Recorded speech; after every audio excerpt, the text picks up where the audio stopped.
Okie dokie. Stuart, Yes, is it nighttime where you are? it is not nighttime where I are.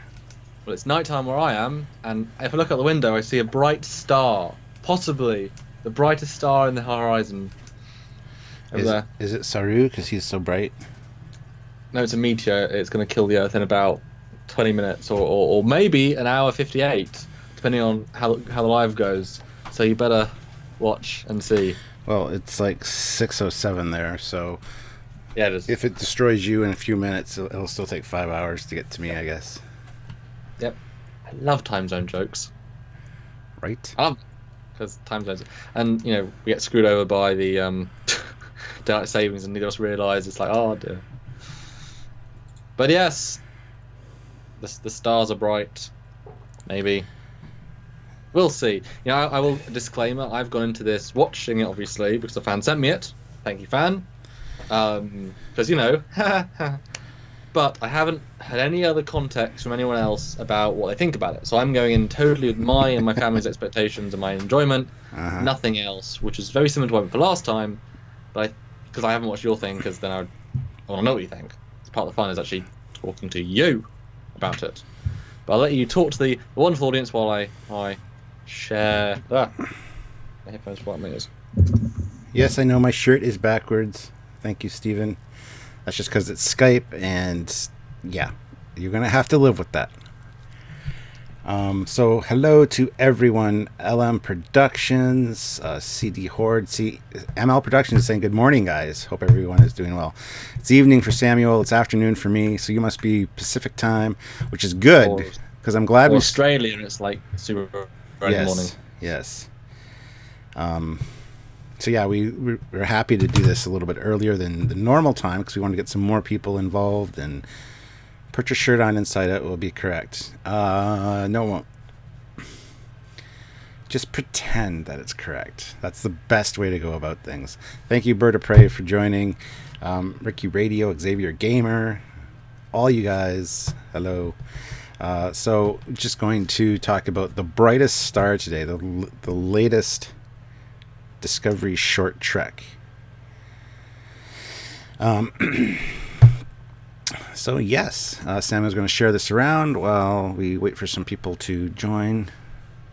Look at this one little gray hair. You see that? Yeah, it's got to be trimmed. That looks awful. But whatever. There we go. Mark Gummerson is here. Hey, Mark, how's it going? Mark Gummerson and his brother. We met them in Ticonderoga when Samuel was down there last. So, hello. I wish these shorts were available in the UK. Well, I can't control that because I would make sure that they would be. So.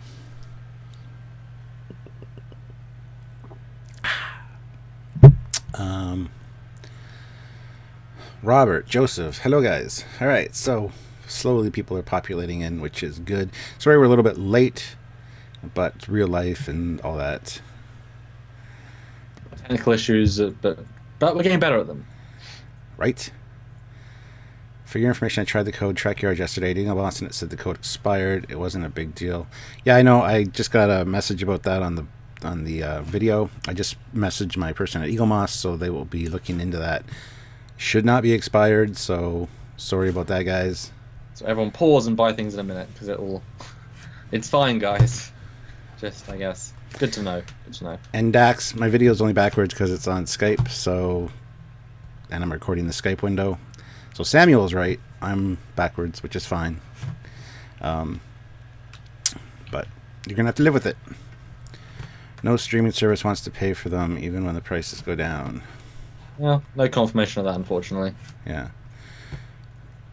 Aaron Unsif. Just have to have some good friends who can get it to you some way. Yeah. Vile Mike says, "What's up, all? Vile Mike is here! Yay!" Mirror Universe. I believe yes. not so vile. We've had this conversation before. He's actually quite a nice Mike, I believe. Wow. You say that, but I've had dealings with Vile Mike. Oh no. Mirror Universe Captain Foley. Yes, that's exactly the case. Oh dear, he's the nicest of chaps. By the way, guys, And oh, has you anyone go. has anyone checked out our latest release today? I was just about to I go know there. you were. I know you were. That's why I'm cutting you off. The Defiant, beautiful Yes. episode, well rendered, some great scenes by Samuel, and it's one of our best episodes as far as we're concerned. So if you haven't checked it out, it was released at noon Eastern Standard Time today. So go watch. Go watch it. Go watch it. Not right now. Wait till later. Steven throws in $2. Where did you get that bottle of Saurian brandy? I bought that from a gentleman when I was in Ticonderoga 2 years ago for Trek Conderoga. He had a few for sale, so I scooped that up, and yeah, that's where it's from. Ricky Radio, would you pay $40 million for short treks if they were calling the shots? I probably wouldn't. If you were calling the shots, well, I don't know. I'm excited to see Trek at all. Even a lot of people are like, "Oh, I haven't watched the short yet because I haven't had time or whatever." I'm excited to see them as soon as they come out because I just hope for the best. And it's Star Trek. I love it, regardless of how good or bad it is. You can see what else could be said. This one was very, very well shot. Yes, this was well shot. They gave obviously a slightly more talented. They gave someone a chance to have a bit of creative freedom, and they did some nice shots, and it had a nice vibe because of it. It allowed what could have been a crappy. We just watched the episode on Palu, Pavo, and these. Why can't you get that name right?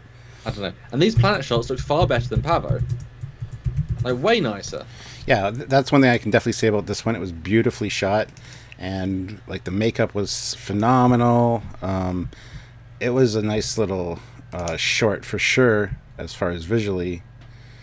Yeah, like it makes you appreciate how bland actually Pavo was. It was just, oh, quick, we got because they then decided we're gonna have a planet. So they just shot on a random forest and did digital correction to make it all blue, and now it looks kind of plain. This one looked beautiful.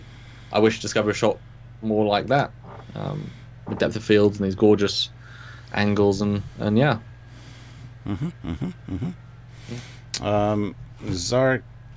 Zarkon D. Grissom puts in $5. Thank you very much.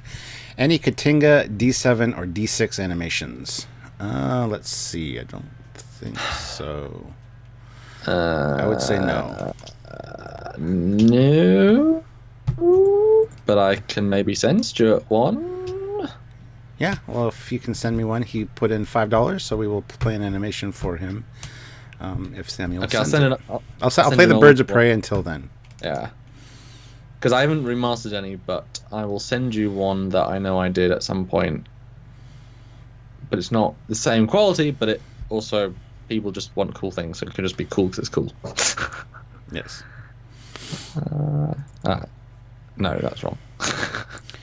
That's wrong, Samuel. All right, so I played the Bird of Prey. He will send me another one, and I'll play that for you as soon as I get it. Hope that is adequate. So there is Saru's home planet. I think the show. Joseph puts in €2. Whoever wrote this episode did not watch Discovery. Oh, it should be said too. I don't know if many people know this, but I've been reading up on this. This apparently happens 18 years before the first episode of Discovery. Giorgio is a lieutenant. She is still on the Shenzhou apparently because it is a Shenzhou shuttle. 18 years. The shuttles are old by Discovery. I know. Updated shuttles in 20-something years. Well, the funny thing is too, the shuttle goes to warp at the end of the episode in an atmosphere, but that's okay. It goes to warp, and in Calypso, they said that they just received a warp shuttle before the crew abandoned ship. Makes no sense, but that's okay. That's one of those things we'll get into, I'm sure. Well, it's one of those classic things where a writer might look at the show without any. They say, "Oh, what do we have? We've gone to warp. We've done these things," realizing that these things actually have to start at some point, evolve at some point, actually get more advanced, less advanced fit into the universe. Whereas they say, oh yeah, of course we have phaser rifles from 18 years ago. Of course we have the same communicator from 18 years ago. It's like, well, yeah, but you look at TOS, look at all the different movies. They changed communicator 6 times because they advanced. But I guess that communicator's 23 years, 22 years old or whatever. And that's funny. So Shinjo, now we know the Shinjo is very, very old. Well, Yes. not very old, but like we now actually have a more distinct timeline of when it came into being. If you can believe the 18-year thing. I think that was directly from the producers as they were explaining the episode in the article I was reading. Or they could obviously retcon that because there's no specific they don't say a star date. I thought it was 8 years before and 18 years before Kirk's 5-year mission. That might make more sense. I might have misread that. 8 years makes a lot more sense to me, personally.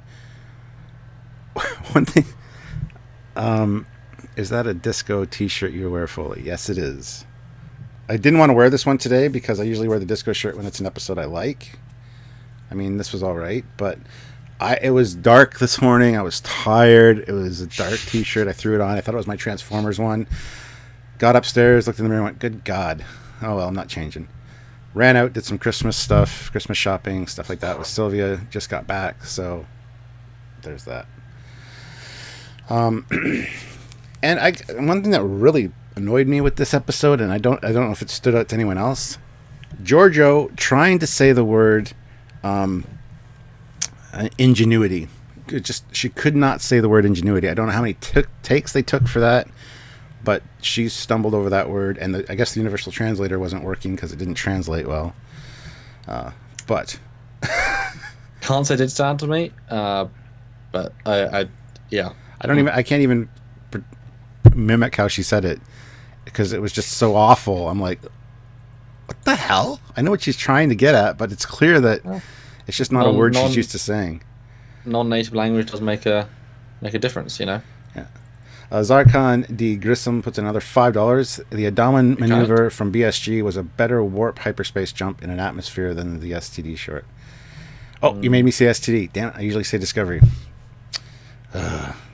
Yes, well. Anti-Trekker is here. Are you going to stay and actually watch what we have to say about this episode? Because you definitely should. Ricky Radio puts in $2. What bugs me is the shuttle warps off at the end. Well, yes, in an atmosphere, but why don't we've now got 68 people, which is not that many, but I'm sure more people will join. So what's your overall non-spoiler, non-detailed review of this short trek, number 3 or 4? It was, and also the animations in your email, by the way. Okay, I'll play that animation for you, Zarkon D. Grissom, in a second. Okay. My overall thing was I enjoyed it. The cinematography was great. It was kind of neat to see an alien planet, an alien world, an alien culture, but it didn't let me down. It did exactly what I thought it was going to do based on the premise and the episode title, and I hoped that they didn't go there, but they did. So overall, it was beautifully shot, looked great, the effects were good, the makeup was great, but overall, it's middle of the road for me because it is so well cinematography-wise and all that looks great, but at the same time, the story was exactly what I expected that they would do, and I would hope that they wouldn't do. But it's funny how sometimes if the cinematography is so good, it can somehow tweak the balance, and that shows how Discovery was a lot of the time not that well shot. It was well shot, but it's like it didn't make up for anything else. This one was extra well shot. It actually made up for everything more. For me, I enjoyed it. I talked about it with my parents afterwards, and because we like watching these things together, and I hadn't clicked a few things that Dad pointed out because I was watching it sort of face value. But I think this clearly attests to Brian Fuller had a concept for Kelpian, and they've retconned that completely because it doesn't fit with Discovery episodes 1 and 2. It's completely we're resetting what Saru is, because we talked about this literally the Pavo episode about how he's really fast, zoomy. Okay, I mean he must have been evolved to do death, so there must be really amazing hunters, and must be what they look like. Don't know. And I start watching the episode, and I'm like, oh, this is not remotely what they were pitching us when they pitched us the character. That's weird. Yeah. Let's watch it and find out. Yeah, that pissed me off a little bit too. Definitely a retcon of, yeah. How, we're hunted, there's predators, blah blah blah, but not really. Not really. Not one bit. No. So Anti-Trekker's like, middle of the road. Are you effing kidding me? As I said, beautifully shot, well cinematographed. I don't know what the word is there. Cinematography is great, but and the effects are great, but overall the story was disappointing. So it's middle of the road. It's shot great. It looks visually awesome. If you watch it on mute, it's not that bad. But yeah, that's where I stand with that. So I don't mind if I eat a samosa because I'm skipping dinner for this. Yeah, they are man cow. Well, yeah, they're Kelpians because they eat kelp.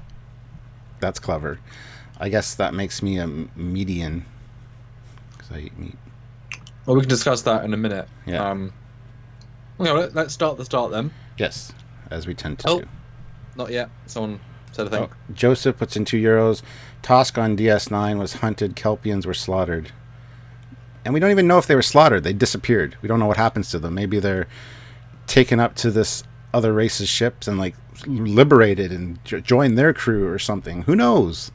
Because we don't get a clear picture of what happens exactly. Sure, they join this balance, but... Okay, start the start. That's the best place to start. Mm-hmm.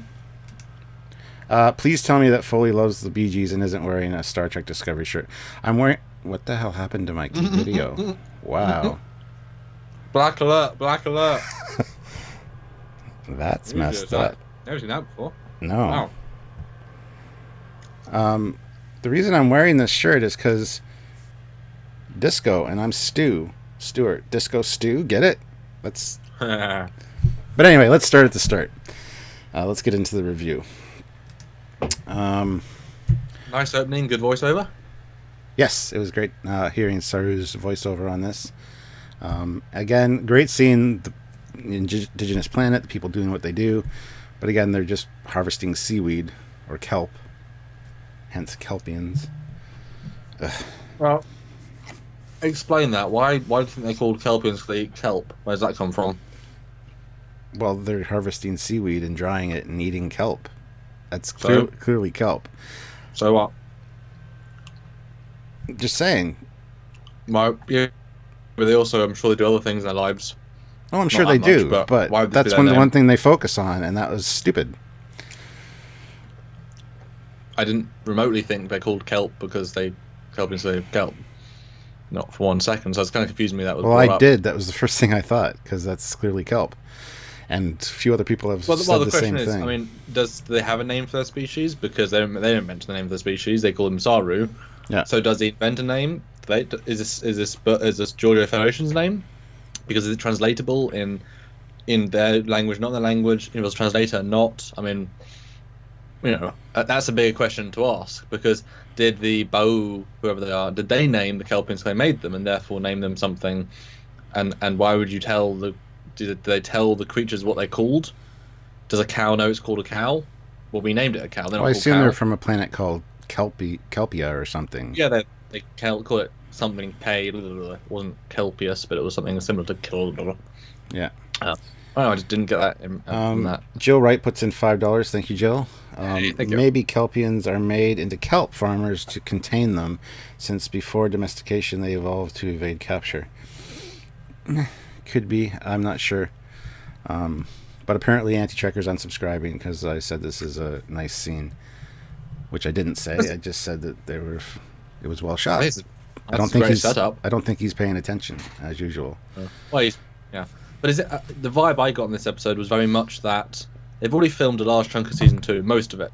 They go to this planet in season 2. They already had these assets available, and they had these masks made, because this is a lot of, like, the production value was pretty good considering it was very simplistic, but it didn't cheap out on anything specifically. So I get the sense this is something that they've already shot. They just shot another bit. Does that make sense? No. Well, because it's quite a big thing to do is film the backstory of Saru, unless he does go back to his planet in season 2. Okay, well, and therefore they said we've already got the 8 eight masks, 8 costumes, location picked. Let's just film another 10-minute short here. Because that's a lot of things to build and to design, literally because the last 2, not a single thing was designed except the new pod, which was also just an escape pod and a uniform, and the first one was a person's costume. So that's a single day sketch. There's quite a few things here. Yeah. So I get the sense we're going to see this again because they had it available to use in this short, which is cool because the production value is pretty good. Simple, but good. Yeah. Jill is saying, I read that they do not return to Saru's planet in season 2. So, oh, what the hell? Let me read you the. These pictures must be out of order. No, everything's in order. I just didn't do every single shot of them looking at things. There's a lot of this stuff's voiceover, so it skips through stuff quite quickly. But his initial dialogue was, when people look up to the stars, they see only death.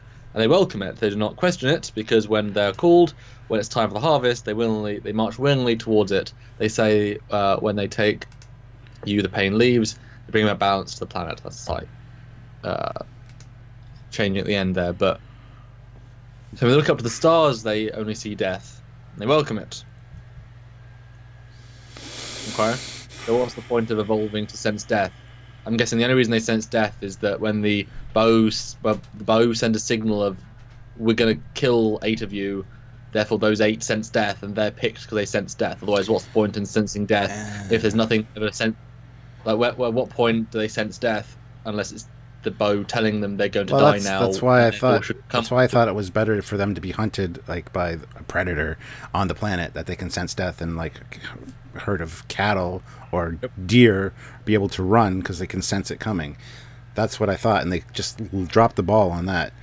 Jill is insisting that they do return in season 2. I read her comment wrong, which they know they are about to die. They refer to it as the harvest. They look forward to death. We don't know what happens, says Captain Foley. Yeah, but then it's not the context of what he was saying in episode 1, because because if you sense the coming of death, you only do that once in your entire life. So they're born to sense death, but if Saru always senses death, then that means that he can't sense on his homeworld. He's never sensing death because only death once. Mm-hmm. Well, he went off his planet and always senses death. The sensing death thing later turns into sensing danger. So they're just not consistent with their storytelling. Well, because it was a stupid thing to say. If you sense the coming of death, okay, so is it Spidey sense? I will die with this gunshot. Okay, now I can avoid it.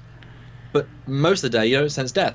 If you sense danger, that's exactly different. Is it your danger? The crew's danger? Yeah. Is it your perception of danger? Is it biased by your perception? Because Burnham's not actually dangerous to anybody, but you think she's dangerous. But we've also talked about this with the Mud incident episode. He didn't sense anything going on until Mud walks on the bridge. You think? Yeah. I don't know. Anyway. It's just badly executed. Oh, yeah, they completely retconned the Saru mythology to it's a cattle species that sense when they're being called to be sacrificed. But the rest of the time they live in peace and harmony. And he said the rest of the time it's peaceful. So they never sense the coming of death except that one time.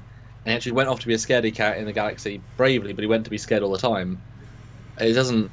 But I mean, the only way you can explain it is that they were genetically created by the Ba'u. That's the only way it makes any sort of sense, is that there was, I assume on the planet there was a, smaller version of a Kelpian, which then they genetically modified into the edible version, and then they they allowed them to spread and populate, and then they cull them, because otherwise there's no point in sensing death unless they bred it into them genetically. Yeah, one of the comments makes no sense, not well written, no point really trying to apply any logic and reason.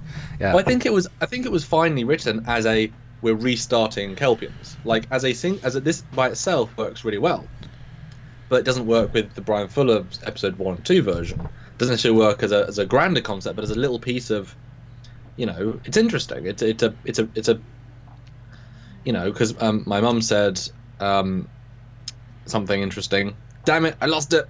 I'd edit history, but I can't edit. That's fine. Kelpians, they are not just for breakfast anymore. That's true. Well, that's one thing I said, is that in the Mirror Universe they were being eaten. So this is a thing. People eat Kelpian. How many other races eat Kelpian? How many races do the Ba'u sell Kelpian to? It's just a creature to be eaten. That's just, the fact that they're not warp capable, they haven't got any technology of any kind. I mean, they're just farm animals. Yeah. Is the context. They can speak. Yeah. So anyway, they get called. They go into this circle. There's this obelisk, reverse obelisk. It's floating upside down. It's basically a transporter. So they just get transported away, and they're never seen again. So it's not known whether they get killed, whether they're put in as slaves on ships, whether they're getting transported to the mirror universe for food. I was about to say that would be a fun little. Because that'd be a way of getting Giorgio back there. Add this little bit in. It's like, well, where do they go? And Burnham says, oh, the 8 mirror, they ate in the parallel universe. And he's like, do my people go there? And then Giorgio's like, I can go back that way. So that'd be kind of a fun little link. Yeah. It was neat to see Saru's father, kind of like the elder. That's like the priest almost. That's responsible for 100% the priest taking care or making sure that the people do their thing to sacrifice themselves to these gods or this other race. I was intrigued up until a point, and then I kind of just, as soon as I saw the technology, I was like, okay, that's interesting. It looks almost like it's got Vulcan writing on it, by the way. We get the name of the other species. I can't remember what it is exactly. Ba'u. Yeah. It's too close to Baku, though. I was like, it's almost identical. It's like the Ba'u. It's like, and it's interesting too because you're frozen. Are you back? There you go. Yeah. It's interesting too because when Giorgio comes and picks him up, she says, you have a piece of whatever their technology. So the Federation are aware of these people, this race, the species that is abducting the Kelpians and doing whatever with them, and hasn't stepped in. But that follows the Prime Directive perfectly. They can't get involved in the affairs of other cultures. So yeah, so that's what my mum said. Actually, it's like, yeah, Starfleet knows, they're allowing it. So I said, well, then I guess logically it does make sense that the Ba'u made them, because if they made the food source, Starfleet hasn't got a right to stop them. Yeah. I mean, who gives Starfleet the right to stop just a thing they did for themselves? I mean, it's barbaric, but so is what a lot of people do a lot of places. I mean, it's just because there must be a very real reason. Yeah. Because there isn't any. Giorgio's not like. Well, she doesn't show much emotion at all, apart from pride. So she's not like horrified by it. Obviously, Kirk could have come down and said, "Okay, now we've got you. How do we stop it?" Yeah, this isn't right. You need to fight back. And well, that's Kirk though. Well, so you mean a good captain? Well, yeah. Well, I guess she was a lieutenant. She was a lieutenant. How the hell? I don't buy for a second she got permission to go down and do that. Not for 1 second. But we'll get there. I know. Well. Anyway. Okay. So they all get taken, and then revealed that a piece of technology. Oh yeah, I love the little ritual. That was a nice little thing. They pray, but it's revealed that a piece of biotech fell off their ship. Yeah. Fell off their ship, and it happens to be a long-range communication device in a nice little bundle package. Their ship is made by Ford.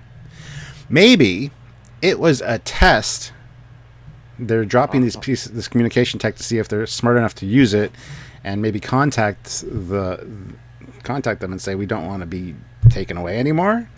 It could be like they're testing them, like they're almost like the preservers. They created this species. They're hoping that they've evolved to the point where they'll want to fight back and grow a backbone, and so they're leaving these communication devices.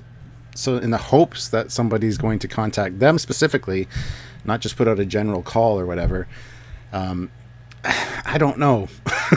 It seems odd that it's a communications device that falls off their ship. No, that's a really good idea, because the fact, and that's what my dad pointed out, the fact that he could repair it is nonsense. So it had to be actually a communication device. Like, you can't, with zero ability of any kind, of any technology, of anything, you can't rework. Doesn't matter how many months or years you might have, you can't rewire a highly advanced technology to become a communication device that sends to the sky and understand it. Unless it's already a communication device that just fixed or put. There's no way in any kind. He's not that smart. You can't be that smart. You don't have innate knowledge of technology you don't understand. Mm-hmm. It doesn't work like that. So it must be a communication device of some kind, and which is weird. Must be a really high powerful one, unless his ship's flying next to the planet occasionally.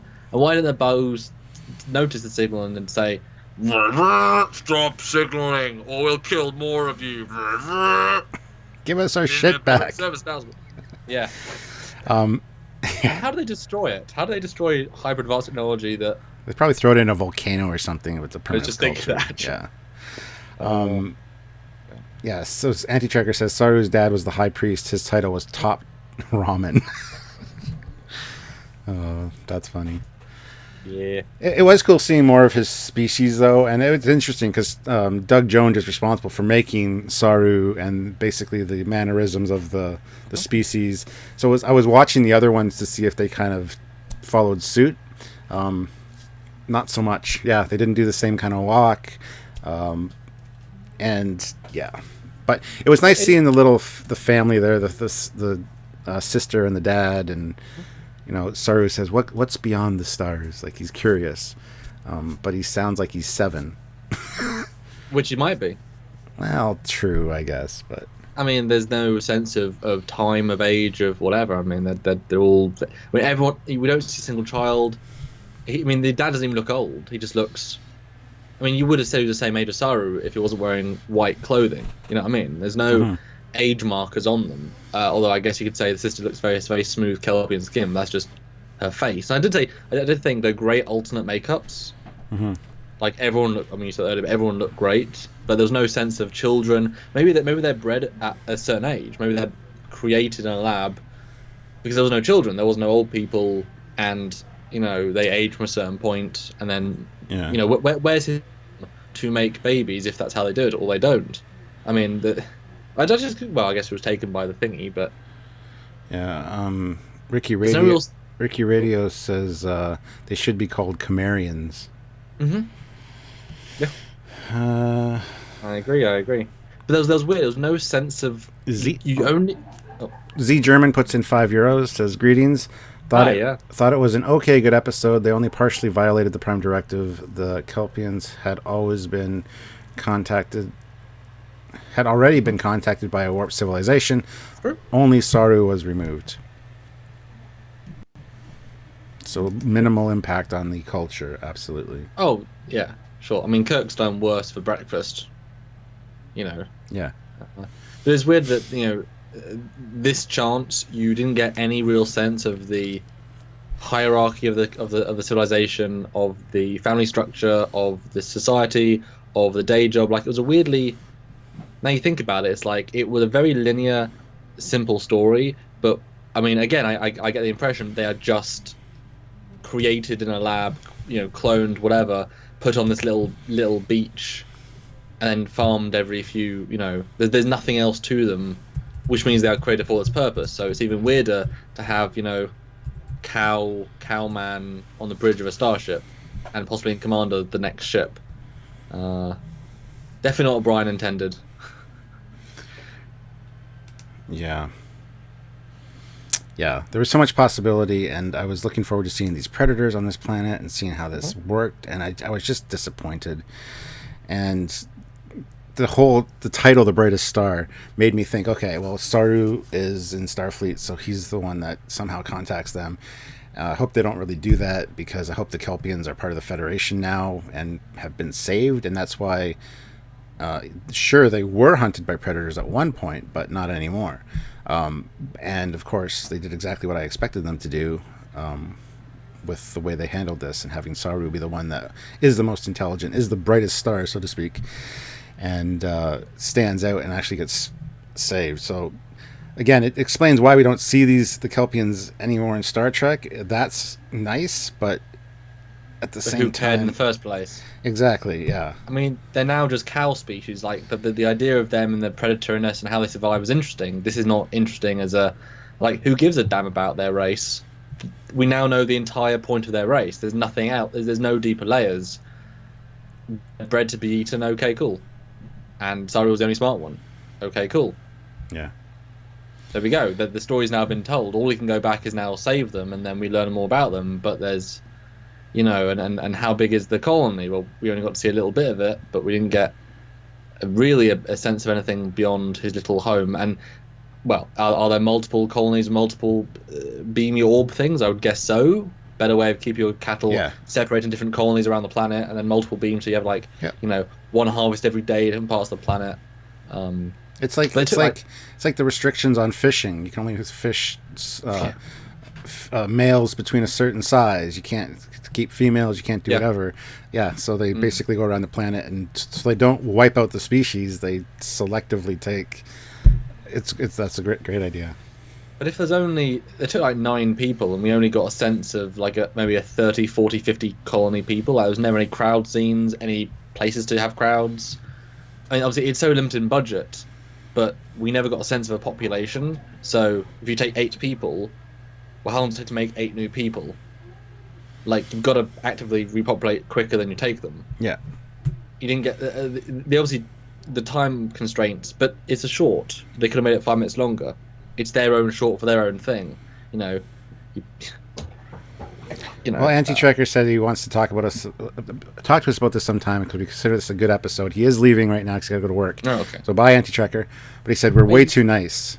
And somebody said, well, we're trying to analyze it fairly. Yeah, maybe they want to be, kind of fair. And it's true. That's what we do. There's good and bad in everything, whether you think so or not. You can't be one-sided on things because then you're just ignorant. So we like to look at the good and the bad. If it has to be canon, bad writing aside, now we have to make it make sense and think about it. Because we can't say, oh, this, and this. We've got to use their first introduction of Kelpians. We've got to use this. We've got to use the movers. We've got to use everything they've done because that's what we've been given. So we can't just say, oh, well, it doesn't work. But it's canon, so it's got to work somehow. We've now got to try and force it to make sense. It's just fun to try and analyze it because it's just fun. Yeah. And then there's the scene with him taking the thing apart and fixing it. And he's got a little piece of paper. And I don't know if this came with the device, because it seems to have a similar writing on it, or if it's Saru's notes for when he took it apart and how to reassemble it. But usually when you take something apart, you take pictures so that you can get it back together. At least that's what you do if you're smart. Trust me, I've learned from experience. So when you're putting it back together, you can remember where stuff goes. And he's certainly got more pieces of paper over time, but they really should have done like an actual montage where you see like outside the seasons change, because the impression is he fixed that over like a weekend. Yeah, well, he could have. But he couldn't have. That's the point. If you said he did it over, like for example, if it'd been you see seasons change, you see him do this learning over the course of say 5 years, and you see his sister get taken, and that pushes him to go, then you get a sense of he learned. Okay, effing difficult, but okay, that would have been more impactful to have one of his sisters go and have another one remain at the end. Yeah. And I get the feeling that a lot of time has passed as well, but I'm just saying there's no evidence of that here. It could have been literally in a week that he did this. And we don't. I thought also that they were going to imply that he stole other bits of technology, but we didn't see any. Would have made sense, yeah. He was squirreling some away, and because the fact that it was in his hut was a really poor thing, because it was like, oh, of course they didn't check his hut. They all live in together. Of course you've walked 3 foot away, working for 6 hours, they haven't caught you once. I was expecting him to walk off into a little cave, put some candles on. We see lots of pieces of technology. He's been learning for a decade. Like, that would have been great. Then he's put stuff together. He's forged things rather than takes one obviously communication device and taken it apart as it was meant to be taken apart because he doesn't break it, and just puts it back together again. See, this would have been a good full episode, and have that that taking the time to establish a timeline. Like, he's got other pieces of tech that maybe don't work, or he pushes a button and a little and it kind of burns out like he didn't do it right, and you see a collection. That would have been awesome. That would have been actually, because the last episode we got a sense of time really well, actually. Very simple, very simply done. Same thing had to be done here, because it does just feel too easy, and there's no logic behind knowing how to do this. I mean, if you look at their technology level, it's candles and nothing else. They can read and write and have candles. There's no other technology. There's no gas lights. There's, I mean, their way of showing the sacred beam area is stones. Chimps can do that. Cows can do that. They can push little rocks. So I guess maybe he was the 1 in a billion, or maybe he was genetically enhanced by the people. Like, he was an abnormally. He was given knowledge accidentally, in the breeding process, so he happens to have innate ability. Because that'd be kind of fun if we learn that Saru was accidentally given all the knowledge of the Ba'u, which are themselves more advanced than the Federation. That'd be a fun little build over time. Yes. Because how did he? Again, the coincidence factor of him being picked up by, and shouldn't have bloody well been Giorgio. It should have been. It should have been somebody else. Maybe even Should have Lorca, been- Prime Lorca. That would have been. But I would have had Admiral Cornwall. Yeah. But Or the Vulcan Admiral, or somebody that we've Yeah. seen, or the Andorian even. Yep. Somebody we've Yeah. seen but really hadn't got to know. Yeah, I agree with that. I would have had that person as a captain, but in an NX era combo uniform, like actually be an era behind to imply a real sense of time. Because he's fine to be already. Because how cool would that be if it was like a in between uniform, and it's like, wow, this is a while ago. Because that'd been. Yeah. And the time passes, sort of, and the pad is hello. interesting with the different slots, because later, the word hello, we got the exact amount of slots for the word hello and today. I was like, well, that's convenient. Yeah. Again, you do get a sense of time passing here a little bit, but we're never sure how much. It could literally be a week. It could have been months. I would have preferred it be years, as you said. It's definitely on the days or weeks spectrum at max. Yeah. Max. It's not months. The implication, the feel is not months. It's also because they always also shoot it at night. This whole scene of time passing is always at night. It's like, well, then it's just like it was in one night. At night.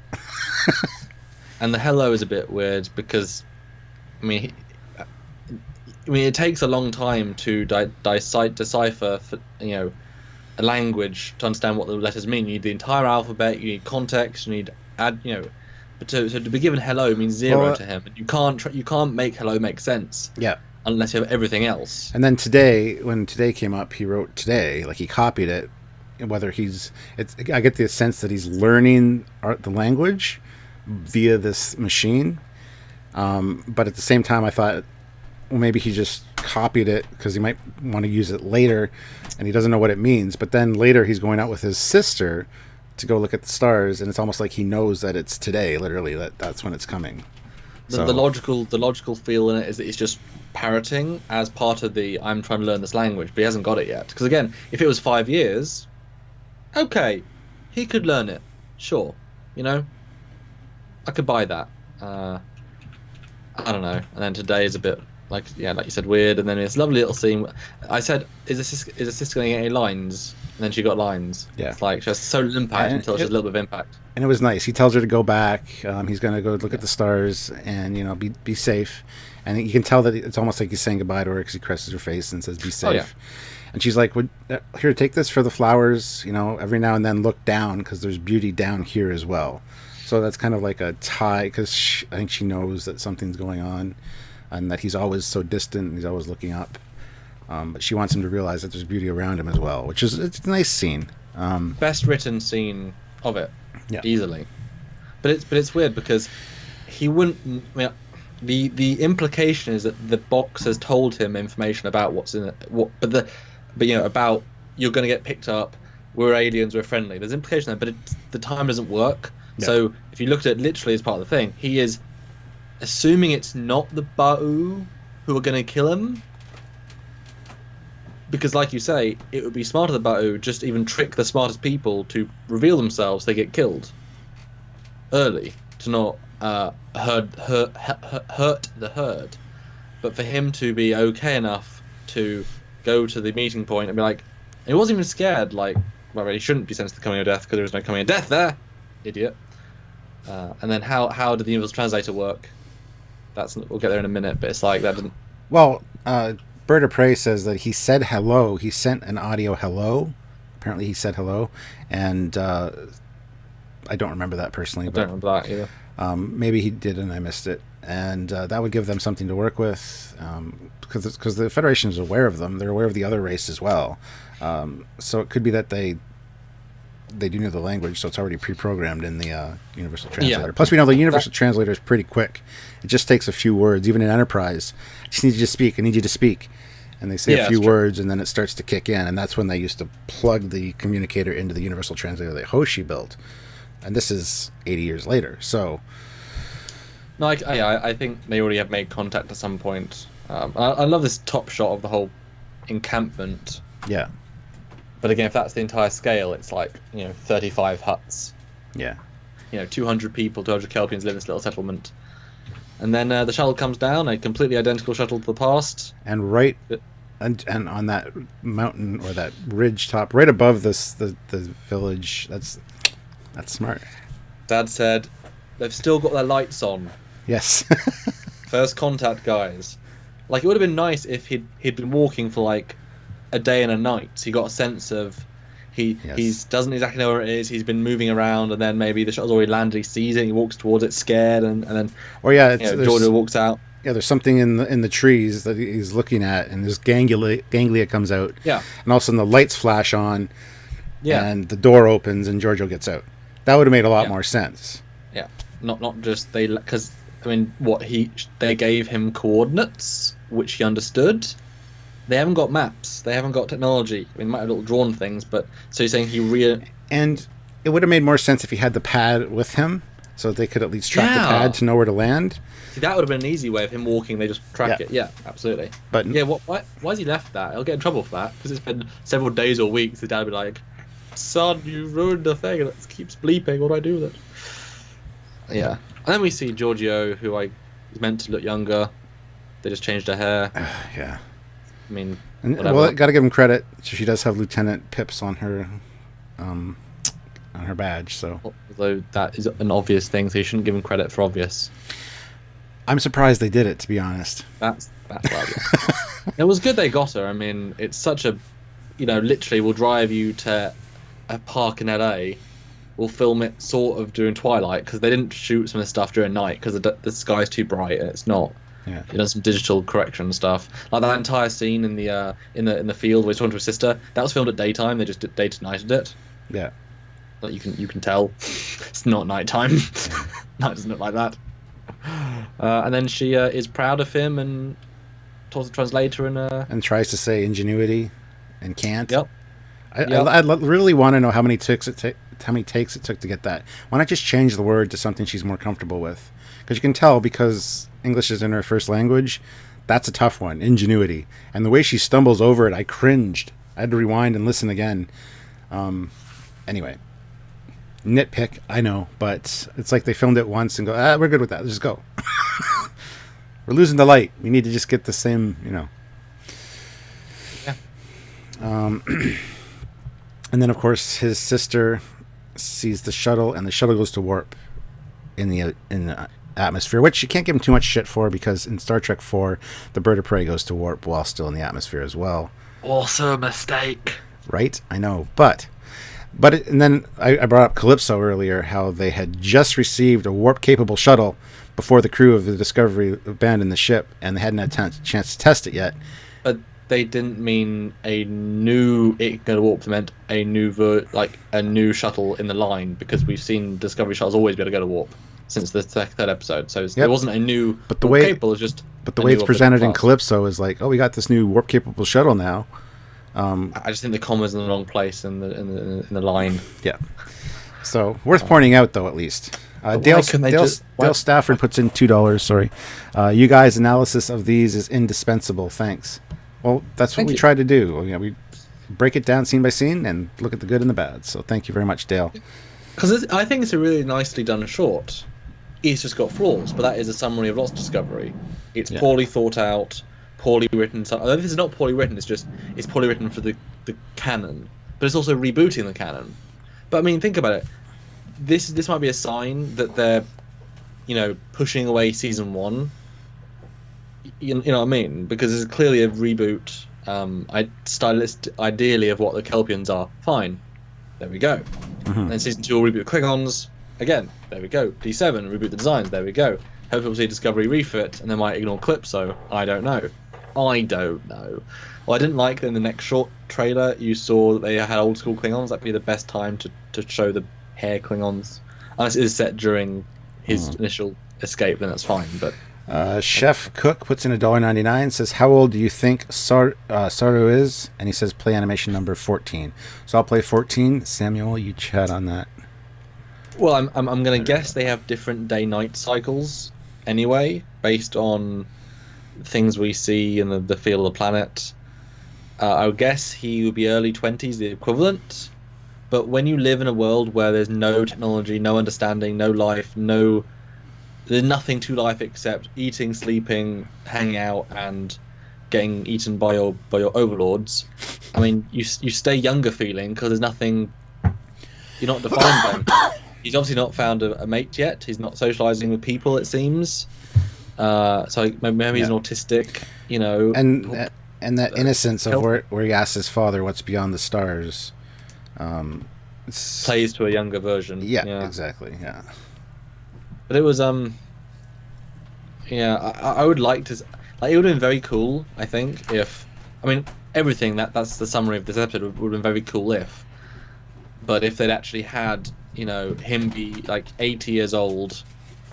And we see like the NX-07 in orbit, an NX class, NX refit, make that cannon in one fell swoop, and then someone in NX uniform come down, pick him up in an old NX shuttle pod, which explains why shuttle not transporting. Because wouldn't it be safer to beam Saru aboard, Stuart? Not transport him, not shuttle him.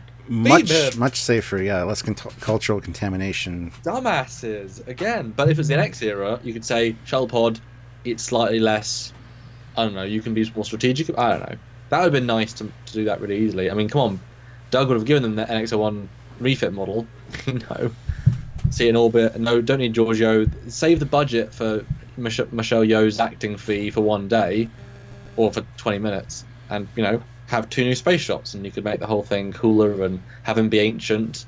That's why it took him so long to be in, second in command because guess what? He went from a pre any level of technology. He's just past fire. They're Stone Age level technology. It'll take a while to get him to being able to understand astromyology and all the science stuff. Like that's not a day thing. That would be days and weeks and months and years and decades. They could have made it much more intricate. They only had 15 minutes to tell it. So what more can you do in so few minutes unless you plan it through better? Yeah. Beam Saru directly into the oven. Well, it does change the feel of it. Yeah. He's now just a cow. Like he's actually less interesting as a character now. Bred to be eaten, probably. Just have to be smart as their race. But see, again, I go back to the whole. We don't know what happens to them after they leave the planet. They get transported up. We don't know if they die. For all we know, they're actually introduced. This is like their first contact to a bigger universe with this other race. Yeah, but they sense the coming of death. They all have their ganglia out. And if they're bred to sense the coming of death, then it wouldn't be danger, it'd be death. He says that. This is one line in all the trailers. So they are going to go die. But as we said later, basically then the ganglia just become detecting danger, not death. I know, but then they imply it's a superpower, not as contextual. So if you don't like somebody, but they're not dangerous, and you think they're dangerous, so you have ganglia, well then it'll affect your reactions to people. Yeah. I always got the sense it's genuine danger, genuine death, not I'm a bit scared right now, we might die. Oh, my ganglia! Dude, literally not gonna die. Oh, okay, like real death, real danger. When the prisoners when the prisoners warp out in the shuttle and Burnham stays on the ship, they come out. There's no death coming. That's more of a bad feeling, like a spidey sense, like you said earlier. It's just something's up.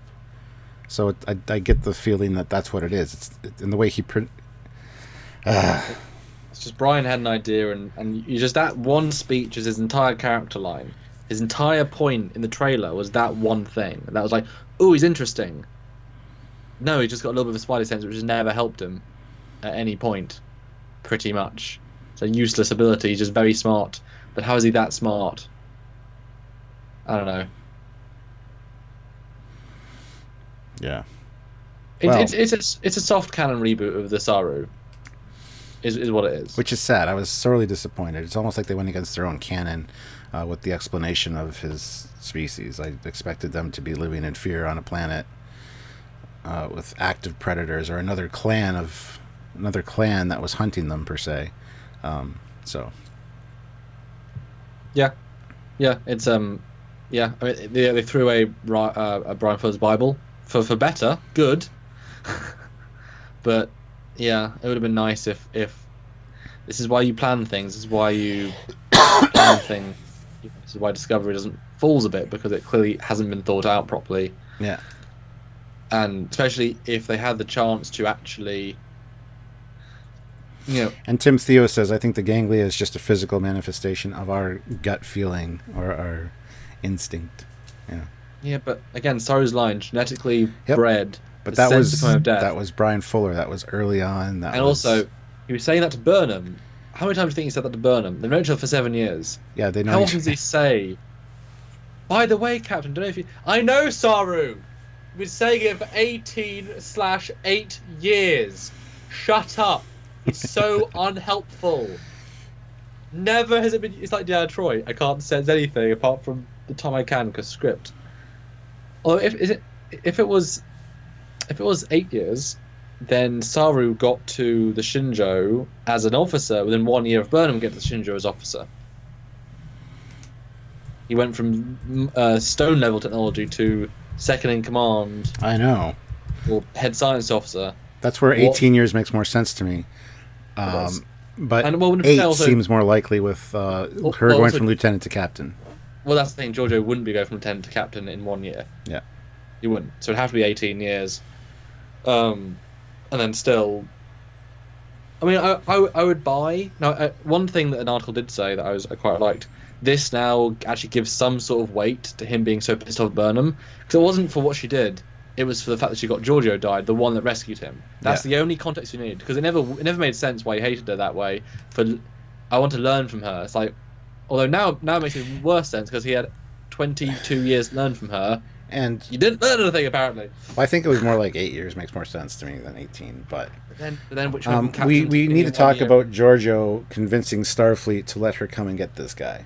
I mean, it kind of makes sense, as they have been contacted by a warp civilization with the people that are abducting them. It bugs me a little bit that Starfleet would allow this to just save one of them that was intelligent enough to. But it's that classic Doctor Who line of just save one, just save the one, and you've made a difference. Yeah. I mean, it's but yeah, I mean, someone said in the chat earlier that Ba'u might just be the neighbouring planet and therefore not warp capable. Durakin says Prime Directive didn't exist yet at this time. Yes, it did. Prime Directive came into effect just at the end of Enterprise. So, and Archer was the one that was responsible for bringing that in. So yeah. Yep. It's been out there for a long time. 80 years. I like the idea of it being that the Ba'u are actually either neighbouring planet, or even on the same planet. They could be not warp capable, but have teleporters. Yeah. And then just beam them to different parts of the planet. Because that would explain why so few of them. They have like a continent, and put them around the continent. Then they're just cows on the same planet, and then warp capable is a bit weird. But then double down, Starfleet has less right to interfere because they're not warp capable. It's just a planet of people doing things they do. What right have we got to stop a non-warp capable race from doing what they do to survive? Yeah. I mean, in Enterprise, obviously, it wasn't there yet, but there was things that they did. It's the culture. We haven't got a right to stop that. But we assume warp capable. There's no reason to think that. I think probably because also the Shinjo would be in orbit at the time the shuttle. Although I guess it doesn't need to be because they've got warp shuttles now. Which, again, hurts it a bit. Because you'd assume the Shinjo was in orbit, but then the obelisk would detect them. It'd be kind of fun if we'd seen the obelisk take the Kelpians up to a ship or station, but they couldn't be because Shinjo couldn't stay hidden from a ship or station. Shuttle, I guess, maybe, but again, it's not a stealth shuttle. Meh. Yeah.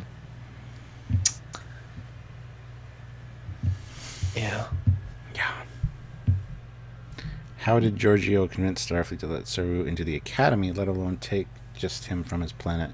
Well, I'm sure once they got him on board, he proved probably had the equivalent of the SATs. He's aced those. He learns really fast. He would be somebody that you couldn't deny him access to Starfleet Academy at that point if he proves himself and it passes the entry exam, stuff like that. And if he's that intelligent, absolutely. Well, he turned Stone Age technology into a cry for help across the stars, Yeah. presumably across light years. So I mean, he's obviously the smartest guy on that planet ever. Although in the show he's never been that useful. So it well, it's like he's a big fish in a small pond, but he's just another okay officer in Starfleet. Yeah.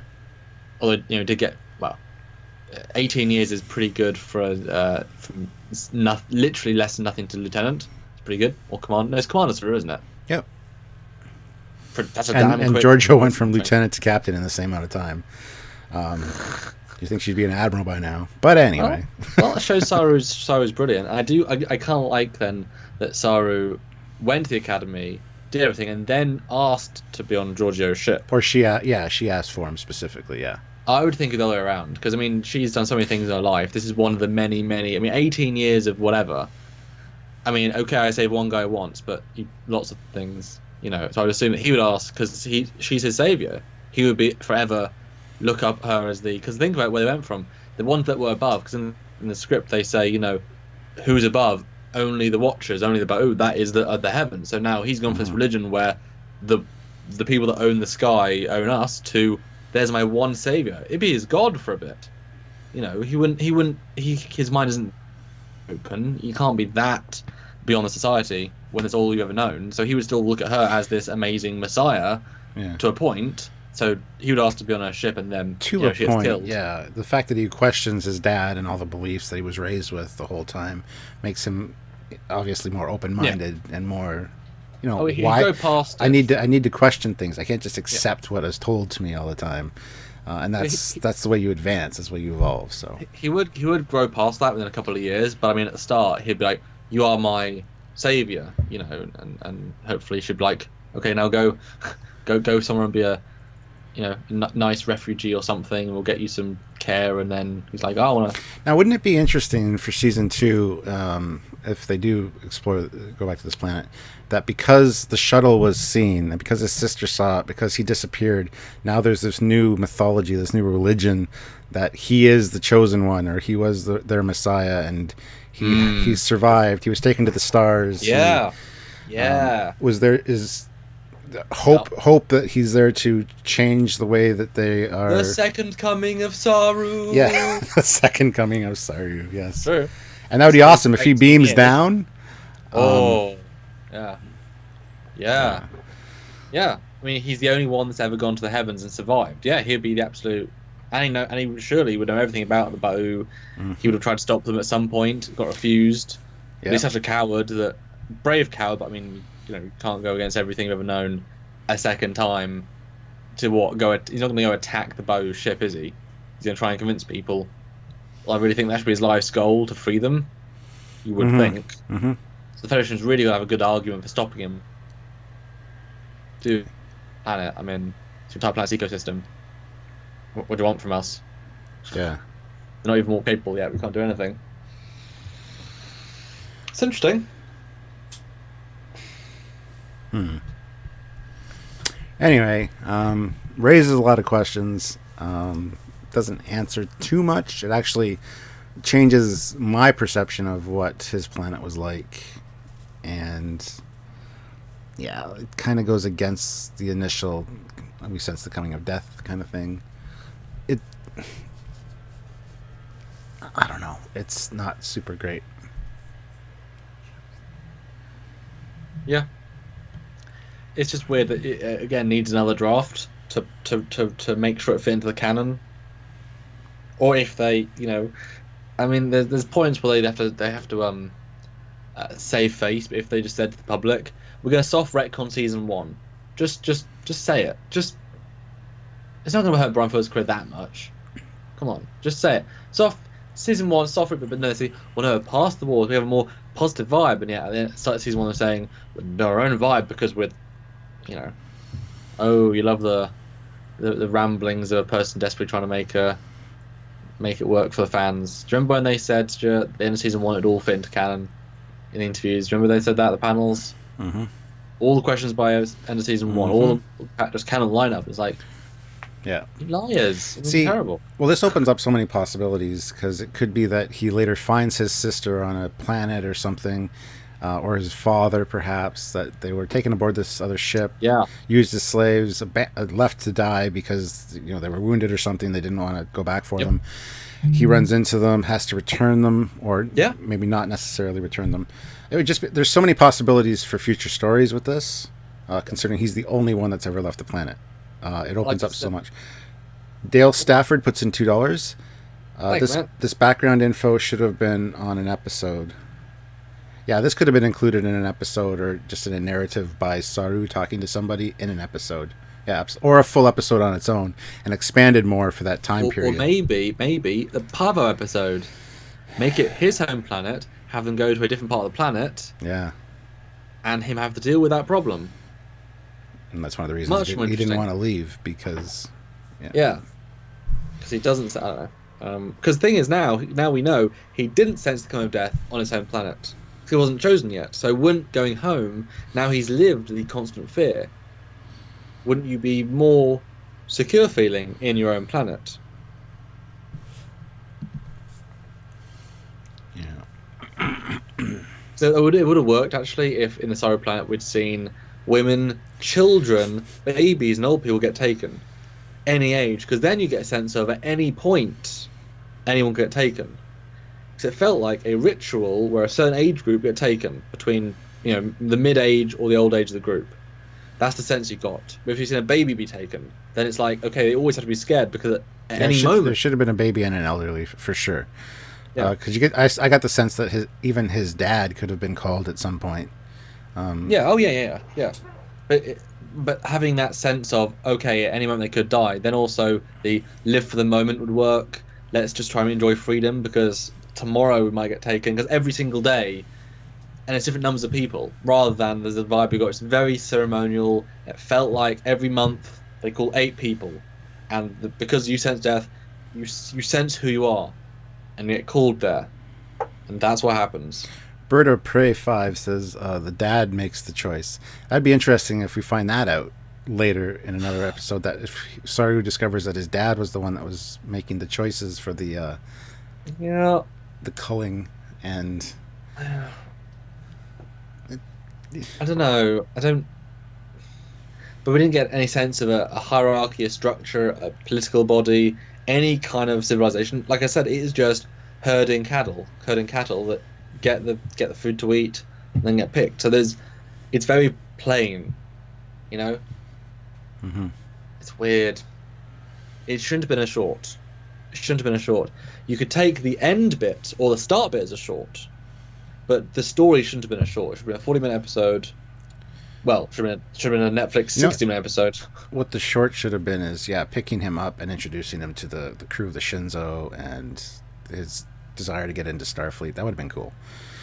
Yes. One of the shorts I would have loved to have seen would have been Prime Lorca changing universes, or even Mirror Lorca changing universes. That would have been an awesome short. Just that couple of minutes on the ship as things happen, and then that would have been awesome. The problem, though, is that everything that they're doing short-wise leads into the future, whereas Prime Lorca isn't going to come back.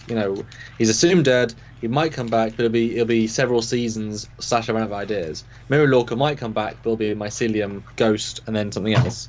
So if you use the time for Lorca, I mean, you know his story currently, and theoretically forever. Whereas Saru, this deepens his character. Mud, he'll come back again, deepens his character, whatever. So if you had a Prime Lorca, then you're basically saying Lorca's back in season 2. Prime Lorca's back, you give a lot away, and also you have to show the Baran interior, which would just be a redo of the Shinjo or redo of the Discovery. Boring. Stop using the same sets. Do something different. Design, please. Don't just and then not necessarily, because you could have it where Mirror Lorca is picked up by a shuttle or something out of his escape pod and taken to a starbase, all pre-existing sets, and have that. But what would the intrigue be? What you could do with that, double down actually, that's interesting, is what if, that. So you see you see him run out of a CG shuttle bay, right? As exploding, he gets in the shuttle escape pod, ejects it, and he haha, my crew, and the ship blows up. And then he gets picked up, and then he gets taken to Section 31 base. I tell him, and then we learn that actually Starfleet did know he was Mirror, because that deepens the entire season and deepens what is actually everyone's plan. Because you talk about what is their greater plan. Maybe they know the Klingon. Maybe they've been watching T'Kuvma. Maybe they tell us there's a Klingon out there that's got Romulan cloaking technology. They're going to strike soon. We need you to start this we need you to start this technology. Do you have any ideas, Mirror Man? Spores? What do you mean spores? Or we sent spores on you. We've been looking at Mycelium for the last couple of years. The spores on the Empress's ship. Yeah, but not for travel. No. Not for travel. Joseph puts in €2 and says a great short would be the real or dead Ash Tyler's backstory. That'd be awesome. Also good. Tyler's leading up to his capture, and then that's where it ends. You get to know the guy aboard his ship. There's the battle. He ends up on the Klingon ship, and that's the end. That would be awesome. Yeah. Give you a sense of who he is trying to be, but also trying not to be. Yeah, that'd be fun. And then you see a great shot of Vok and Tyler face to face as Vok kills Tyler. Vok says, "I choose this one," and that's the end. Yeah. Yeah, that'd be fun. And then they take a scan of his brain, and you see the device, and it's scanning his brain, and they say, "You will have all his memories, Vok, but give us a little bit of understanding about how it might affect him." Yeah, that'd be great. That'd be very cool. And it would let us have more of the classic Klingon. You can hear the classic Klingon voice. No, you do it in English, so you hear him actually talk, but properly, and you get to enjoy the Klingon acting. That's very nice. You'll see G7 in the background, because actually G7. Thank goodness. Right.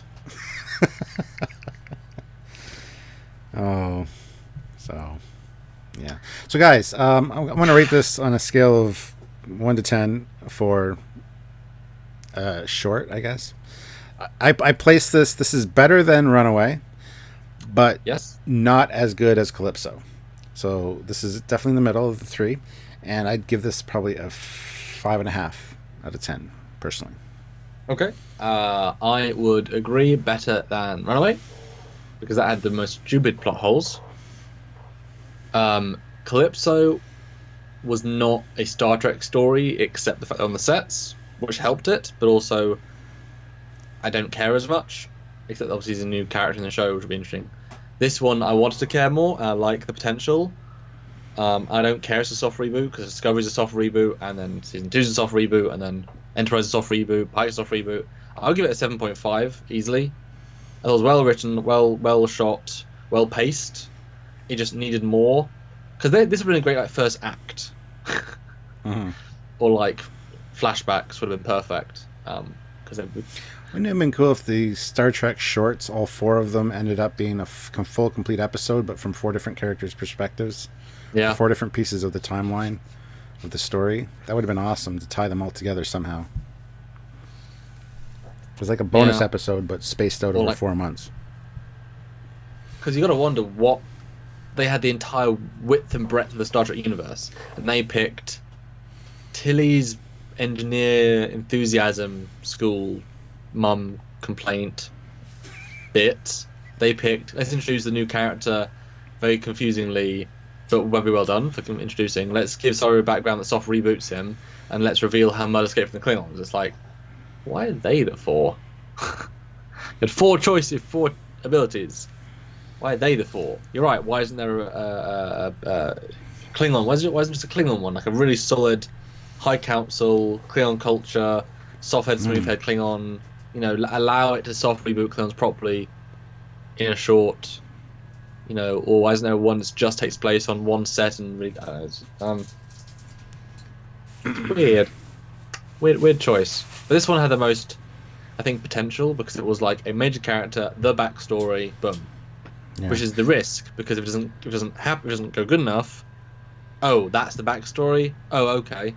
Yeah, and Joseph says 3 out of 10 for the story because they broke their own canon, and Prime Directive, but for visuals, easily a 10. And that's where I find the issue. Beautiful piece as far as cinematography, makeup, everything went as far as filming. But yeah, story-wise, just didn't quite hold up, and they did violate things that they had already established in their own Discovery canon. Yes. So yeah, that's where I have a real issue with this one. I like it, but I No, don't. Runaway 10 out of 10. Wow, Runaway 10 out of 10, Clips 10 out of 10, Sorry 10 out of 10. No, That's because Runaways. Steve Two Cook is a real Star Trek fan. Apparently, Have you watched you can't Runaway? be objective when you're a real Star Trek fan. Have you watched Runaway? Guess you haven't watched Runaway. Because it doesn't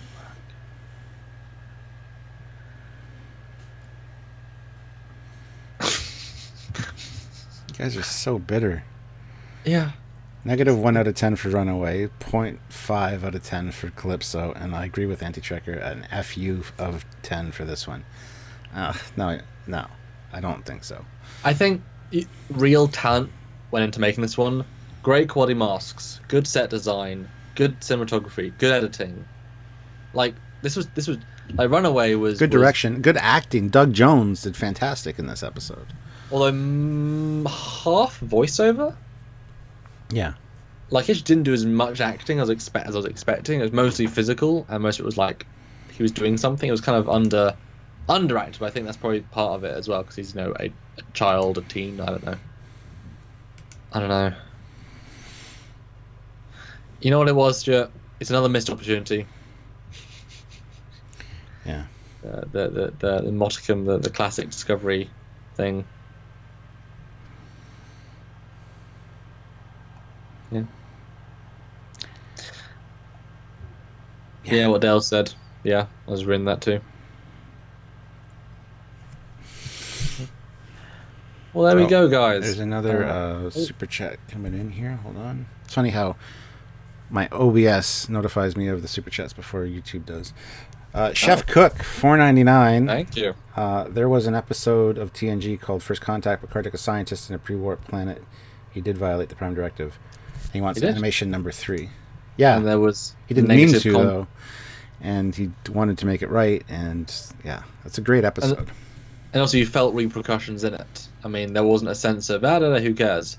It was this was a thing. A thing happened. Yeah, and even Data with a pen pal talking to that little girl on this.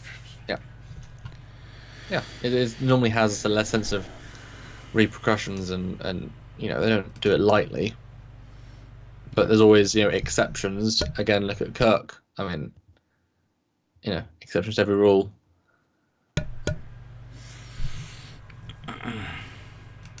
Thanks, ML Production. Have a great everything. This negative is excessive. Yeah. I think you guys are being too harsh. I think I'm being very fair to this one. I was pretty positive the entire way through. Yeah, I don't know. Not even worth voicing your opinion anymore on the internet. No matter what you say, you're not doing anything right. So that's why we always try and stick to our guns. Just be honest, because I know. But then the comments really piss me off. People just don't understand, or they don't watch all the content, or they don't understand where we're coming from. But they still feel the need to comment because because those that don't understand. I mean, think about out of the thousands of people that do watch, how few comments we get that are negative. True. We don't understand. Bird of Prey says, I'm harsh because I care too much. Well, I care very much about Star Trek. I love Star Trek. And as is evident by Trekyards, the channel we've been doing for 4 years now, focusing on Star Trek. So to basically say that to me and tell me that I don't care about Star Trek because I'm objective, that's just not right. Objectively, we care more about Trek because we've given how many hours to this? Objectively, we care more. How many hours have you watched Trek just randomly? Yeah, exactly. Yeah. How much money we put into conventions? All these things. I think we objectively care more. Yeah. We have more analytical brain is so important with these things because everything can be judged on its own merit as well as the greater context. That's nice when you can, because it's like Avengers, right? The Infinity War. If you analyze it as standalone, it'd be a lot worse. But you don't. You understand it in context of every single story, and the growth of characters, and the siege of the time, and the physical. Everything has a context. Everything has a place. Everything Absolutely. Isn't in a vacuum. But at the same token, because of the nature of media, you can analyze and judge things in the context, greater context, the greater film context, greater Marvel context. Like everything has different layers of context. So like we say, it was well short. That's the one context of filmmaking, you know. Yeah. The fact that Giorgio's in it is the context of, yay, they put money into a guest star. Cool. There's all these little layers of things. It's not just, I hate it because canon was broken. Well, yeah, because they're also got to look in the Discovery context. And Joseph says, yeah, if you want to go harsh, go to anti-Trekker. This is more balanced. So Stuart and Samuel really are trying to be objective as possible. I'm a big Discovery fan, but this one let me down. Bird of Prey says, I wasn't trying to put anyone down on this channel. I know that, Bird of Prey. It's not your comment specifically that set me off there. It's just the build-up over the last little while. Because the Star Trek fandom has become so polarized, you can't be in the middle. You can't be mid-road, because then you're a lover of this. You're a lover of it or a hater. You're middle of the road, and with our videos, if you watch them, we are very much middle of the road. But there's one comment that'll say, you guys love Discovery and you shouldn't love it and you're paid by CBS. And the next comment right underneath it says, well, why do you guys hate Discovery so much? Well, we do neither, so you haven't been paying attention. And those comments really build up in me and annoy the shit out of me. So I will go off on people because I'm getting sick and tired of it. You can be objective. This is what happens when you have a mass audience, though, because more people in the spectrum appear. Before social media, before these things, all you had to do, okay, if you saw a film, you'd have the newspaper review and your friends who you talk to. All my friends liked it, all the newspaper liked it, everyone loves it. Because that's my everyone. But now you hear the one guy that hates it and they're very loud and they think, oh, this film must be suck. It's like I listened to a podcast today while I was walking back from town, and the person said, I'm one of those people who don't like Fifth Element.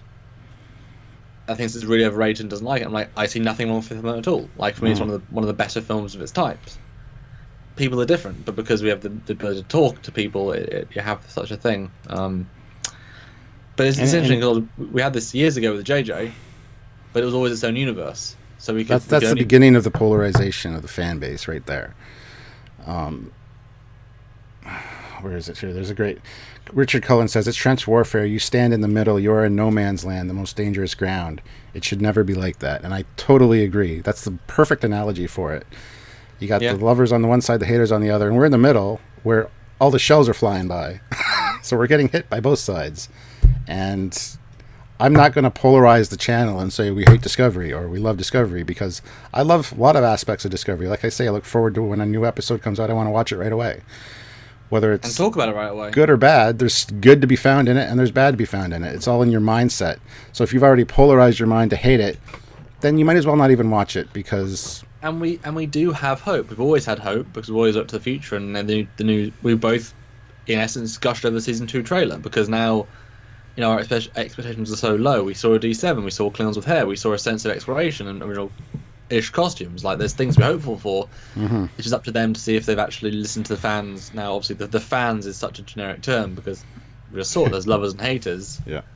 And so when you're balanced and you try and point out things that are just pure wrong, you would think that those things might, whatever, but, So it amazes me, those opposite that say the 60s stuff we should ignore and throw away, and it's like, oh.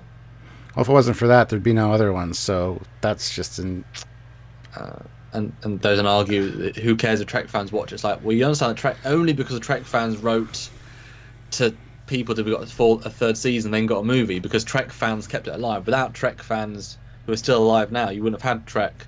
So they owe everything to Trek fans.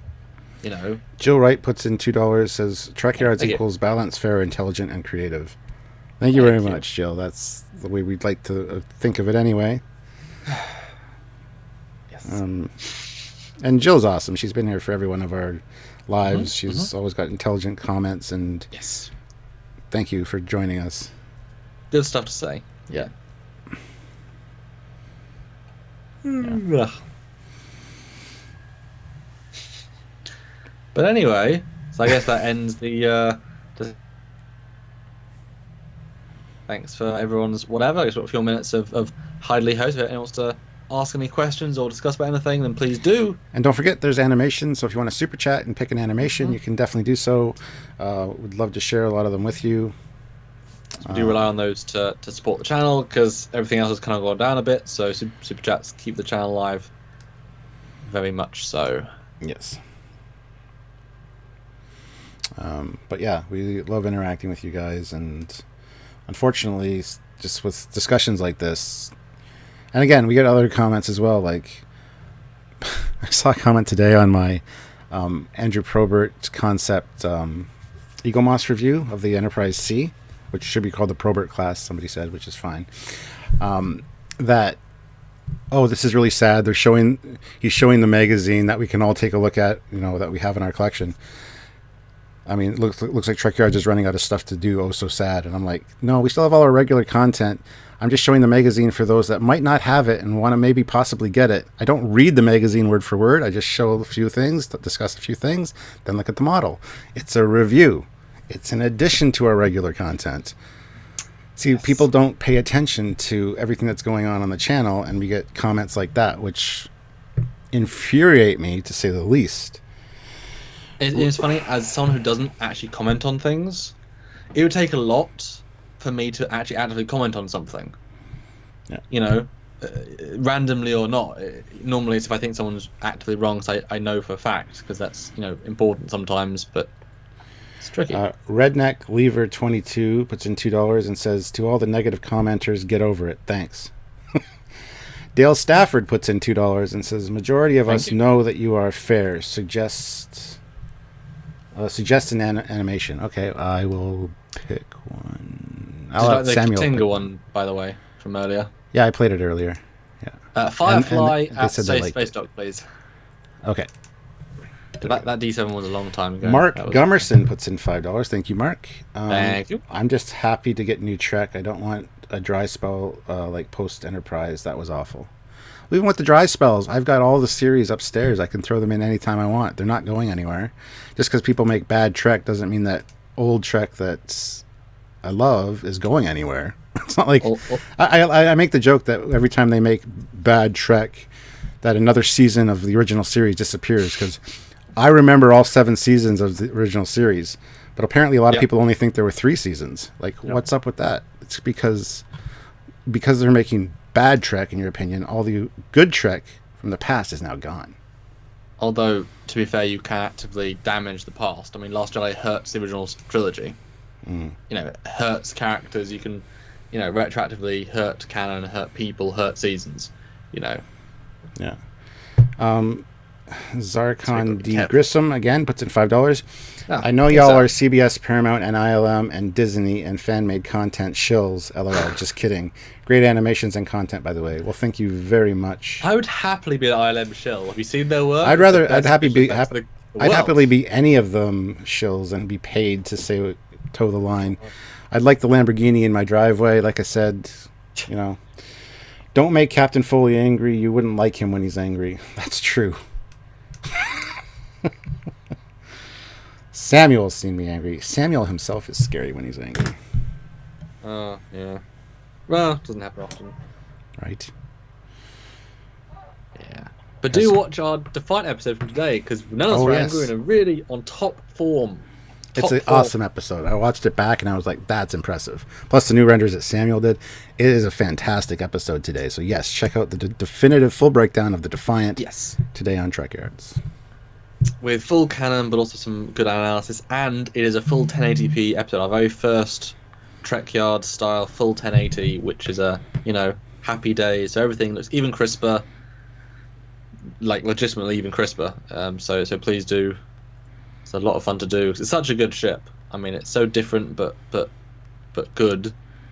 And it's a great example of lessons learned, because we wanted to do an old school style, but it's like the best we could do, sort of thing. And I'm excited to look at other old episodes maybe and redo them, because I think that was a very good bit of time. Just on presenting, I mean, the confidence level and the really gone up there.